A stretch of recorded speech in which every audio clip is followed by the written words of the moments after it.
The keeper of the lantern, a city of lights and shadows, in the ancient city of Samar, where the desert winds whispered through towering minarets and the scent of oud and spice filled the streets, there lived a man known only as Noor, the light. No one knew where he had come from. He was a simple man, dressed in modest robes, carrying an old lantern that never seemed to dim. But Noor was not a scholar, a merchant, or a warrior. He was the keeper of the lanterns in the grand mosque of Samar. Every night, as the city fell into darkness, he would walk barefoot through the courtyards, ensuring that every lantern in the house of Allah burned bright, never letting the mosque fall into shadow. The people of Samar did not think much of Noor. To them, he was a mere caretaker, a servant of little importance. But what they did not know was that Noor's hands had once wielded swords, and his heart had once carried the weight of a terrible secret. Years ago,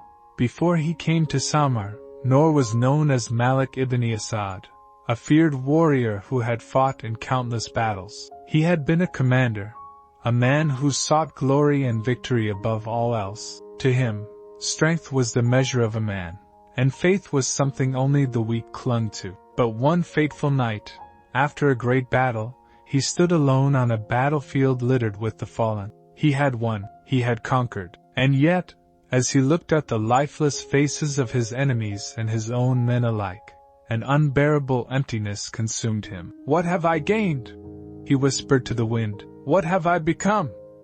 It was then that he heard a weak but wise voice behind him. It was the voice of an old scholar, a man he had once spared in war. The scholar, trembling, placed his hand on Malik ibn Asad's shoulder and said, "A heart filled with pride is heavier than a heart filled with wounds. True victory is not in the sword, but in the soul." That night, Malik ibn Asad vanished. He walked away from his past, his name, and his sword. He wandered for years, until he found himself in Samar, where he took on the humblest of tasks, lighting the lanterns of the mosque. One night, a powerful sandstorm swept through Samar. The winds howled like unseen beasts. The city was swallowed by darkness. Even the great mosque stood in shadow. But Noor, as always, made his way through the storm, lantern in hand. As he reached the grand doors, he saw a group of wealthy men gathered outside, whispering in fear. "The storm is too fierce," one of them said. "If the lanterns remain unlit, the people will not come for far." Noor looked at them calmly and said, "Then I must light them." They laughed. "You? In this storm? You are just a keeper of lanterns, nothing more." Noor only smiled, and stepped into the darkness. The storm raged, the wind screamed, the rain lashed against the earth. But Noor walked on, shielding the flame of his lantern with his hands. One by one, he lit the lanterns of the mosque. His fingers bled, his robes were torn, his body ached, but he did not stop. And when the final lantern was lit, the storm suddenly calmed, the wind softened, the sky cleared, and as the first light of dawn touched the mosque, the people of Samar woke to find it glowing in golden light, untouched by the storm. The wealthy men who had mocked him the night before stood in awe. "How?" one of them asked. "How did you do this?"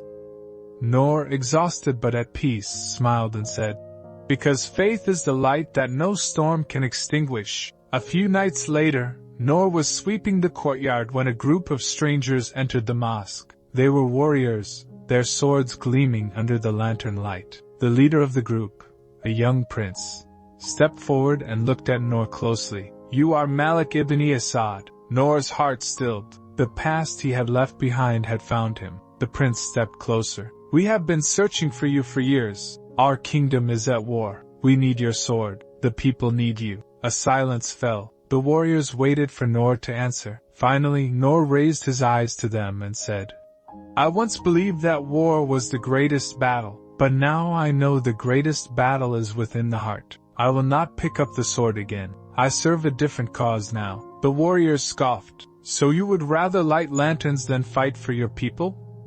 Noor looked at the glowing mosque, then back at them. "Yes." The prince studied him for a long time. Then, without another word, he bowed his head in respect, and left. That day, the people of Samar saw Noor in a new light. They no longer called him a mere keeper of lanterns. Instead, they called him the Lantern of Faith. But Noor never sought recognition. He continued his work in silence, knowing that true strength was not in the sword he had once wielded, but in the flame he now protected, the flame of faith, the flame of humility, the flame that guided people not to war, but to worship.